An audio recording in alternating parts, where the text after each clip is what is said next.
وسهلا ولدي. بس قلولي إن شاء الله أنتو صيام؟ هي حجينا الحمد لله والشكر، احنا اثنيناتنا صيام. بارك الله بيكم. ملات الله انطوها حقها. شوفوا شلون تسهل لكم. حجي اكو نوع من الأدوية أريد ناخذ وكالتها. أي تدللون سهلة هاي. شقد سعرها ومن يا دولة؟ والله حجي هو العلاج أردني، سعره تقريبا 10,000 دينار، ونريد بس احنا نحتكره. أول شي ابني لا تقول احتكره، الاحتكار حرام، استغفر الله. العفو حجينا عفو. اي ابني قول وكالة، هالشكل أفضل. اي حبيبي احنا نساعدك تجيب هذا العلاج، ونتأكد بأنه ما حد يجيبه غيرك. شلون بالله تتأكدون؟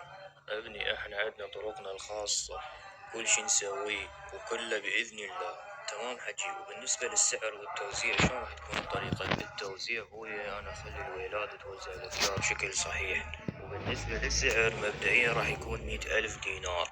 حجي مو هواي 100,000، الناس منين تشتري؟ بارك الله بيك انه تفكر بالناس، تجارتك راح تربح. ابني احنا مفكرين بالناس، ولهذا السبب العلاج راح نسويه 3 نوعيات، سويسري واماراتي واردني، كل واحد سعره.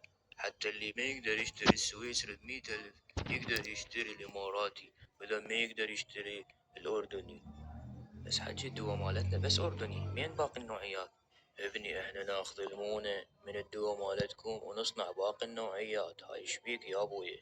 ها اخويا عندك بعد شي تسأله؟ لا ها هي مشينا نروح.